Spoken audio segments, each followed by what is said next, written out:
ਵਾਹਿਗੁਰੂ ਜੀ ਕਾ ਖਾਲਸਾ ਵਾਹਿਗੁਰੂ ਜੀ ਕੀ ਫਤਿਹ। ਮੈਂ ਤੁਹਾਡੀ ਹੋਸਟ ਨੀਲਮ ਕੌਰ ਤੇ ਮੈਂ ਪ੍ਰੋਗਰਾਮ ਸੱਚੋ ਸੱਚ ਦੇਖ ਰਹੇ ਦਰਸ਼ਕਾਂ ਦਾ ਸਵਾਗਤ ਕਰਦੀ ਹਾਂ। ਤੇ ਰੋਜ਼ਾਨਾ ਦੀ ਤਰ੍ਹਾਂ ਸਾਡੇ ਸਟੂਡੀਓ ਵਿੱਚ ਤੁਹਾਡੇ ਤੇ ਸਾਡੇ ਹਰਮਨ ਪਿਆਰੇ ਡਾਕਟਰ ਅਮਰਜੀਤ ਸਿੰਘ ਜੀ ਆਏ ਹੋਏ ਨੇ। ਆਓ ਉਹਨਾਂ ਨਾਲ ਮਿਲ ਕੇ ਪ੍ਰੋਗਰਾਮ ਸ਼ੁਰੂ ਕਰੀਏ। ਡਾਕਟਰ ਸਾਹਿਬ welcome to our show. Thank you. Doctor ਸਾਹਿਬ ਅੱਜ 18 ਅਪ੍ਰੈਲ 2013 6 ਵਿਸਾਖ ਨਾਨਕਸ਼ਾਹੀ ਸੰਮਤ 545 ਦਾ ਦਿਨ ਹੈ ਜੀ। ਡਾਕਟਰ ਸਾਹਿਬ ਜਿਵੇਂ ਕਿ ਸਾਨੂੰ ਸਾਰਿਆਂ ਨੂੰ ਪਤਾ ਹੈ ਅੱਜ ਦਾ ਦਿਨ ਦੁਨੀਆ ਭਰ ਵਿੱਚ ਸਿੱਖਾਂ ਵੱਲੋਂ ਪ੍ਰੋਫੈਸਰ ਦਵਿੰਦਰਪਾਲ ਸਿੰਘ ਭੁੱਲਰ ਨੂੰ ਫਾਂਸੀ ਦੇਣ ਦੇ ਵਿਰੋਧ ਵਿੱਚ ਰੋਸ ਦਿਵਸ ਵਜੋਂ ਮਨਾਇਆ ਗਿਆ ਜੀ। ਫਤਿਹਗੜ੍ਹ ਸਾਹਿਬ ਤੋਂ ਦਿੱਲੀ ਤੱਕ ਇੱਕ ਇਨਸਾਫ ਮਾਰਚ ਕੱਢਿਆ ਗਿਆ ਜਿਸ ਰਾਹੀਂ 80 ਲੱਖ ਲੋਕਾਂ ਦੇ ਦਸਤਖਤਾਂ ਵਾਲੀ ਰੋਸ ਪਟੀਸ਼ਨ ਰਾਸ਼ਟਰਪਤੀ ਨੂੰ ਦਿੱਤੀ ਜਾਣੀ ਹੈ। ਅਮਰੀਕਾ ਵਿੱਚ ਵੀ ਨਿਊਯਾਰਕ, ਸੈਨ ਫਰਾਂਸਿਸਕੋ ਅਤੇ ਸ਼ਿਕਾਗੋ ਵਿੱਚ ਭਾਰਤੀ ਕੌਂਸਲੇਟਾਂ ਦੇ ਬਾਹਰ ਰੋਸ ਦਿਖਾਵੇ ਕੀਤੇ ਗਏ। ਇੰਗਲੈਂਡ, ਕੈਨੇਡਾ, ਜਰਮਨੀ, ਆਸਟ੍ਰੇਲੀਆ ਆਦਿ ਦੇਸ਼ਾਂ ਸਮੇਤ ਦੁਨੀਆ ਭਰ ਤੋਂ ਵਿਰੋਧ ਦੀ ਜ਼ੋਰਦਾਰ ਆਵਾਜ਼ ਉੱਠ ਰਹੀ ਹੈ। ਕੌਮੀ ਜਜ਼ਬਿਆਂ ਅਤੇ ਕੌਮੀ ਉਭਾਰ ਨੂੰ ਅਸੀਂ ਪ੍ਰਣਾਮ ਕਰਦੇ ਹਾਂ। ਤੇ ਹੁਣ ਅਸੀਂ ਆਪਣੇ ਪ੍ਰੋਗਰਾਮ ਦੀ ਸ਼ੁਰੂਆਤ ਪ੍ਰੋਫੈਸਰ ਭੁੱਲਰ ਦੀ ਫਾਂਸੀ ਦੇ ਮੁੱਦੇ ਤੋਂ ਹੀ ਕਰਦੇ ਹਾਂ। ਜੀ ਡਾਕਟਰ ਸਾਹਿਬ ਸਭ ਤੋਂ ਪਹਿਲਾਂ ਸਾਨੂੰ ਦੱਸੋ ਕਿ ਅੱਜ ਦੇ ਰੋਜ਼ ਦਿਵਸ ਸੰਬੰਧੀ ਸਾਰੀ ਸਾਨੂੰ ਵੇਰਵੇ ਨਾਲ ਦੱਸੋ ਕਿ ਕੀ ਹੋਇਆ ਅੱਜ।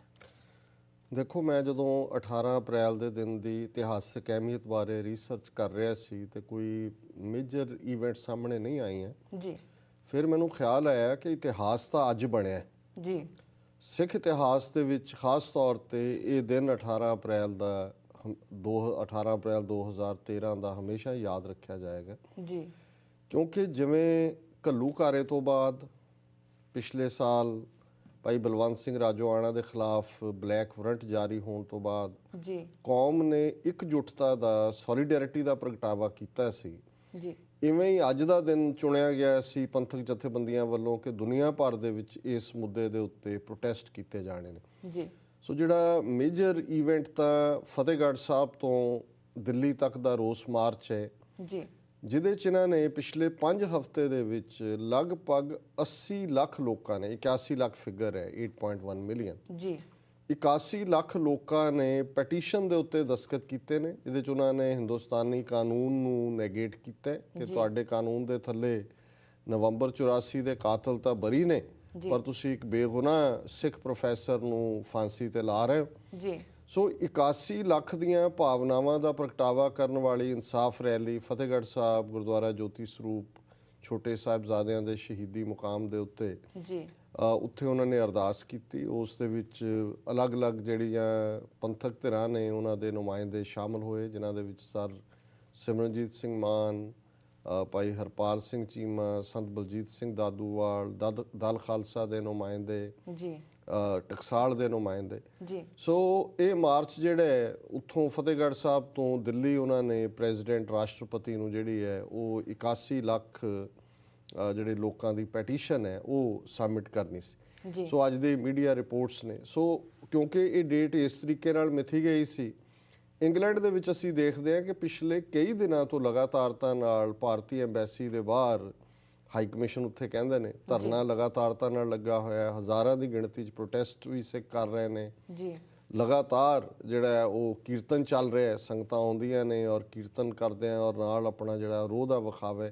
ਔਰ ਮੀਡੀਆ, ਇੰਡੀਅਨ ਮੀਡੀਆ ਦੀ ਖਬਰ ਸੀ ਕਿ ਇੰਡੀਅਨ ਹਾਈ ਕਮਿਸ਼ਨ ਦੇ ਬਾਹਰ ਜਿਹੜਾ ਲੱਗਾ ਤਿਰੰਗਾ ਸੀ ਉਹ ਵੀ ਸਿੱਖਾਂ ਨੇ ਲਾ ਕੇ ਉੱਥੇ ਕੇਸਰੀ ਝੰਡਾ ਲਾ ਦਿੱਤਾ ਜੀ। ਸੋ ਇਸੇ ਤਰ੍ਹਾਂ ਅਮਰੀਕਾ ਦੇ ਵਿੱਚ ਅੱਜ ਦਾ ਦਿਨ ਮਿਥਿਆ ਗਿਆ ਸੀ। ਅੱਜ 3 ਥਾਵਾਂ ਦੇ ਉੱਤੇ, ਜਿਨ੍ਹਾਂ ਦੇ ਵਿੱਚ ਸੈਨ ਫਰਾਂਸਿਸਕੋ ਇੰਡੀਅਨ ਕੌਂਸੂਲੇਟ ਦੇ ਬਾਹਰ, ਸ਼ਿਕਾਗੋ ਇੰਡੀਅਨ ਕੌਂਸੂਲੇਟ ਦੇ ਬਾਹਰ ਔਰ ਨਿਊਯਾਰਕ ਇੰਡੀਅਨ ਕੌਂਸੂਲੇਟ ਦੇ ਬਾਹਰ ਜ਼ੋਰਦਾਰ ਵਿਖਾਵਾ ਹੋਇਆ। ਵਾਸ਼ਿੰਗਟਨ DC ਦੇ ਵਿੱਚ 7 ਮਈ ਦਾ ਦਿਨ ਚੁਣਿਆ ਗਿਆ ਹੈ ਕਿਉਂਕਿ ਅੱਜ ਬਹੁਤ ਸਾਰੀਆਂ ਸੰਗਤਾਂ ਵਾਸ਼ਿੰਗਟਨ, ਮੈਰੀਲੈਂਡ, ਵਰਜੀਨੀਆ ਤੋਂ ਵੀ ਇਸ ਪ੍ਰੋਟੈਸਟ ਦੇ ਵਿੱਚ ਸ਼ਾਮਲ ਹੋਣ ਆਈਆਂ ਸੀ ਔਰ ਮੈਨੂੰ ਵੀ ਜਿਹੜਾ ਉਹ ਮੌਕਾ ਮਿਲਿਆ ਨਿਊਯਾਰਕ 'ਚ ਹੁੰਦਿਆਂ ਮੈਂ ਉਸ ਪ੍ਰੋਟੈਸਟ ਦੇ ਵਿੱਚ ਸ਼ਿਰਕਤ ਕੀਤੀ, ਜਿਹਨੂੰ ਕਾਫੀ ਵਾਈਡਲੀ ਮੀਡੀਆ ਨੇ ਕਵਰ ਕੀਤਾ ਹੈ। ਔਰ ਬੜੀ ਦੇਰ ਬਾਅਦ, ਜਿਵੇਂ ਪਿਛਲੇ ਸਾਲ ਭਾਈ ਰਾਜੋਆਣਾ ਦੇ ਬਲੈਕ ਵਾਰੰਟਸ ਤੋਂ ਬਾਅਦ ਉਹਨਾਂ ਦੀ ਰਿਹਾਈ ਲਈ ਜਿਹੜੇ ਡੈਮੋਨਸਟ੍ਰੇਸ਼ਨ ਜਿੱਥੇ ਸੀ ਉਹਦੇ 'ਚ ਵੱਡੀ ਗਿਣਤੀ 'ਚ ਯੰਗਸਟਰ ਸ਼ਾਮਲ ਹੋਏ ਸੀ, ਇਵੇਂ ਹੀ ਅੱਜ ਉਹਨਾਂ ਦੀ ਸ਼ਮੂਲੀਅਤ ਸੀ।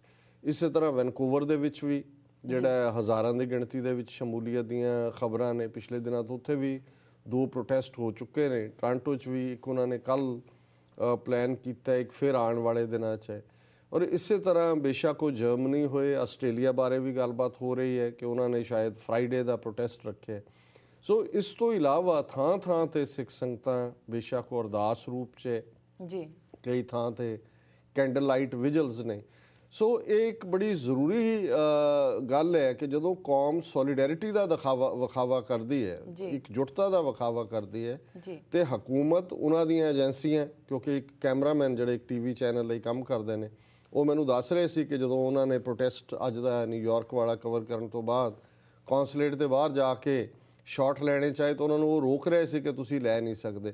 ਹਾਲਾਂਕਿ ਹੁੰਦਾ ਇਹ ਹੈ ਕਿ ਜਦੋਂ ਤੁਸੀਂ ਪ੍ਰੋਟੈਸਟ ਕਰਦੇ ਹੋ, ਜਿਹੜੀਆਂ ਵੀ ਕੋਈ ਸੱਭਿਅਕ ਕੰਟਰੀਜ਼ ਨੇ, ਉਹਨਾਂ ਦੇ ਐਂਬੈਸਡਰ ਜਾਂ ਕੌਂਸਲੇਟ ਜਾਂ ਨੁਮਾਇੰਦੇ ਬਾਹਰ ਆਉਂਦੇ ਨੇ, ਬਾਹਰ ਆ ਕੇ ਉਹ ਗੱਲਬਾਤ ਕਰਦੇ ਨੇ ਕਿ ਭਾਈ ਦੱਸੋ, ਅਸੀਂ ਤੁਹਾਡੀਆਂ ਭਾਵਨਾਵਾਂ ਜਿਹੜੀਆਂ ਨੇ ਉਹ ਆਪਣੀ ਹਕੂਮਤ ਤੱਕ ਪਹੁੰਚਾਉਂਦੇ ਹਾਂ। ਇਸ ਦੇ ਉਲਟ ਇਹਨਾਂ ਦੀ ਤਾਂ ਨਾਨੀ ਮਰੀ ਹੁੰਦੀ ਹੈ, ਇਹ ਤਾਂ ਦਰਵਾਜ਼ੇ ਬੰਦ ਕਰ ਲੈਂਦੇ ਨੇ, ਉੱਤੋਂ ਸ਼ੀਸ਼ਿਆਂ 'ਚੋਂ ਵੀ ਉੱਤੋਂ ਝਾਕਦੇ ਨੇ ਫਿਰ, ਜਾਂ ਕੈਮਰਿਆਂ ਦੇ ਰਾਹੀਂ ਦੇਖਦੇ ਨੇ ਵੀ ਕੀ ਚੱਲ ਰਿਹਾ ਹੈ, ਲੈਂਸ ਲਾ ਕੇ ਵੱਡੇ ਵੱਡੇ। ਸੋ ਅਸੀਂ ਸਮਝਦੇ ਹਾਂ ਵੀ ਇਹ ਦਿਨ ਇੱਕ ਇਤਿਹਾਸਕ ਦਿਨ ਹੈ ਜਿੱਥੇ ਕੌਮ ਨੇ ਆਪਣਾ ਪਿਆਰ ਵੀ ਜਿਹੜਾ ਦਿਖਾਇਆ।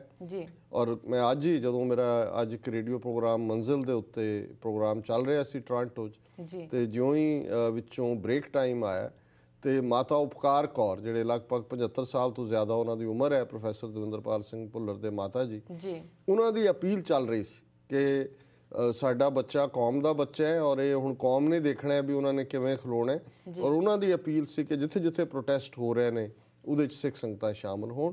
ਸੋ ਮੈਂ ਸਮਝਦਾ ਵੀ ਬੇਸ਼ੱਕ ਅਸੀਂ ਆਪਣੀ ਕਮਜ਼ੋਰੀ ਦੀਆਂ ਗੱਲਾਂ ਕਰਦੇ ਹਾਂ, ਬਹੁਤ ਵਾਰ ਕੌਮ ਦੇ ਵਿੱਚ ਘਾਟਾਂ ਨੇ, ਲੇਕਿਨ ਇੱਦਾਂ ਦੇ ਮੌਕੇ ਸਾਰੇ ਇਕੱਠੇ ਹੋ ਜਾਂਦੇ ਨੇ। ਇਸ ਗੱਲ ਦਾ ਸਾਡੇ ਦੁਸ਼ਮਣ ਨੂੰ ਵੀ ਪਤਾ ਹੈ, ਔਰ ਜੇ ਇਹ ਸੋਲੀਡੈਰਿਟੀ, ਇਹ ਇਕਜੁੱਟਤਾ ਜਾਰੀ ਰਹੀ ਤੇ ਕੋਈ ਦੁਨੀਆ ਦੀ ਤਾਕਤ ਪ੍ਰੋਫੈਸਰ ਭੁੱਲਰ ਦੀ ਵਾਹ ਵੱਲ ਨਹੀਂ ਦੇਖ ਸਕੇਗੀ। ਇੰਡੀਅਨ ਗਵਰਨਮੈਂਟ ਤਾਂ ਚੀਜ਼ ਹੀ ਕੀ ਹੈ, ਔਰ ਉਹਨਾਂ ਦੀ ਜਿਹੜੀ ਹੈ ਫਾਂਸੀ ਉਹ ਉਹਨਾਂ ਨੂੰ ਮੁਲਤਵੀ ਕਰਨੀ ਪਏਗੀ। ਸੋ ਇਹ ਅੱਜ ਦੀਆਂ ਮੋਸਟਲੀ ਐਕਟੀਵਿਟੀਜ਼ ਰਹੀਆਂ ਨੇ। ਜੀ ਡਾਕਟਰ ਸਾਹਿਬ, ਭਾਰਤ ਵਿੱਚ ਜਰਮਨੀ ਦੇ ਐਂਬੈਸਡਰ ਮਾਈਕਲ ਸਟੀਨਰ ਨੇ ਮੰਗ ਕੀਤੀ ਹੈ ਕਿ ਪ੍ਰੋਫੈਸਰ ਭੁੱਲਰ ਦੀ ਫਾਂਸੀ ਦੀ ਸਜ਼ਾ ਰੱਦ ਕੀਤੀ ਜਾਵੇ। ਇਸ ਬਾਰੇ ਤੁਸੀਂ ਕੀ ਕਹਿੰਦੇ? ਦੇਖੋ, ਇਹ ਬੜੀਆਂ ਚੰਗੀਆਂ ਡਿਵੈਲਪਮੈਂਟਸ ਹੋ ਰਹੀਆਂ ਨੇ। ਮਾਈਕਲ ਸਟੀਨਰ ਜਿਹੜੇ ਨੇ ਇਹ ਜਰਮਨੀ ਦੇ ਐਂਬੈਸਡਰ ਨੇ, ਨਵੀਂ ਦਿੱਲੀ ਦੇ ਵਿੱਚ ਇਹਨਾਂ ਦੀ ਇੰਚਾਰਜ ਨੇ। ਸੋ ਇਹ ਚੇਨਈ, ਜਿਹਨੂੰ ਪਹਿਲਾਂ ਮਦਰਾਸ ਕਹਿੰਦੇ ਨੇ, ਉੱਥੇ ਇੱਕ ਸਮਾਗਮ ਦੇ ਵਿੱਚ ਸ਼ਾਮਲ ਹੋਣ ਗਏ ਸਨ।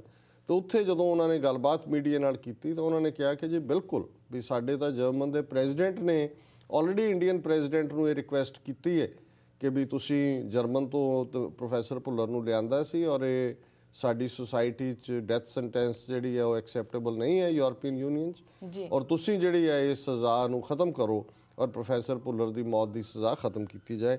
ਸੋ ਅਸੀਂ ਸਮਝਦੇ ਹਾਂ ਕਿ ਇਹ ਇੱਕ ਬੜੀ ਪੋਜ਼ਿਟਿਵ ਗੱਲ ਹੈ ਕਿ ਇਸ ਵੇਲੇ ਜਦੋਂ ਕਿ ਇਹ ਡਿਬੇਟ ਇਸ ਵੇਲੇ ਫੁੱਲ ਸਟ੍ਰੀਮ ਤੇ ਚੱਲ ਰਹੀ ਹੈ ਕਿ ਜਰਮਨ ਦੇ ਐਂਬੈਸਡਰ ਨੇ ਪਬਲਿਕ ਸਟੈਂਡ ਇਸ ਮੁੱਦੇ ਦੇ ਉੱਤੇ ਲਿਆ। ਜੀ ਡਾਕਟਰ ਸਾਹਿਬ, ਪ੍ਰੋਫੈਸਰ ਭੁੱਲਰ ਨੂੰ ਫਾਂਸੀ ਦੀ ਸਜ਼ਾ ਦਿਵਾਉਣ ਵਾਲਾ ਸਰਕਾਰੀ ਵਕੀਲ ਵੀ ਹੁਣ ਭੁੱਲਰ ਨੂੰ ਨਿਰਦੋਸ਼ ਮੰਨਦਾ ਹੈ।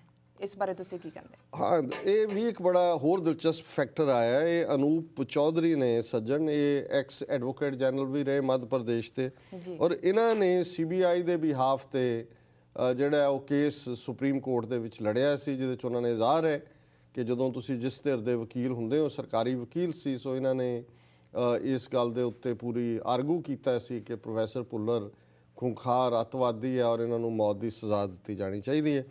ਉਹਨਾਂ ਨੇ ਟਾਈਮਜ਼ ਆਫ ਇੰਡੀਆ ਅਖਬਾਰ ਦੇ ਨਾਲ ਬੜੀ ਲੰਬੀ ਚੌੜੀ ਗੱਲਬਾਤ ਕੀਤੀ ਹੈ, ਕਿਉਂਕਿ ਇਹ ਬੜਾ ਅਹਿਮ ਨੁਕਤਾ ਹੈ ਕਿ ਜਦੋਂ ਜਿਹੜਾ ਵਕੀਲ ਹੈ ਸਰਕਾਰ ਦਾ, ਜਿਹੜਾ ਫਾਂਸੀ ਦਿਵਾਉਣ ਦੇ ਲਈ ਜ਼ਿੰਮੇਵਾਰ ਸੀ, ਅੱਜ ਉਹਨੂੰ ਵੀ ਇਹ ਗੁਨਾਹ ਦਾ ਅਹਿਸਾਸ ਹੈ ਔਰ ਉਹਨੂੰ ਇਹ ਲੱਗ ਰਿਹਾ ਕਿ ਇਹ ਫੈਸਲਾ ਗਲਤ ਹੋਇਆ ਹੈ। ਸੋ ਮੈਂ ਜਿਹੜਾ ਟਰਾਂਸਲੇਸ਼ਨ ਉਸ ਦੇ ਇੰਟਰਵਿਊ ਦੇ ਕੁਝ important part Times of India ਦੇ ਨੇ, ਉਹਨਾਂ ਨੂੰ ਮੈਂ ਐਸ ਸੱਚ ਪੜ੍ਹਾਂਗਾ ਤਾਂ ਕਿ ਸਾਡੇ ਦਰਸ਼ਕਾਂ ਨੂੰ ਇਹ ਅੰਦਾਜ਼ਾ ਹੋਏ ਕਿ ਅੱਜ ਜਿਹੜੇ ਕਾਤਲ ਨੇ ਉਹਨਾਂ ਦੇ ਵਿਹੜੇ ਦੇ ਵਿੱਚ ਵੀ ਇਸ ਕਿਸਮ ਦਾ ਗੁਨਾਹ ਦਾ ਅਹਿਸਾਸ ਕਿਤੇ ਨਾ ਕਿਤੇ ਆ ਰਿਹਾ, ਔਰ ਇਹ ਵੀ ਬੜਾ ਪੋਜ਼ਿਟਿਵ ਸਾਈਨ ਹੈ।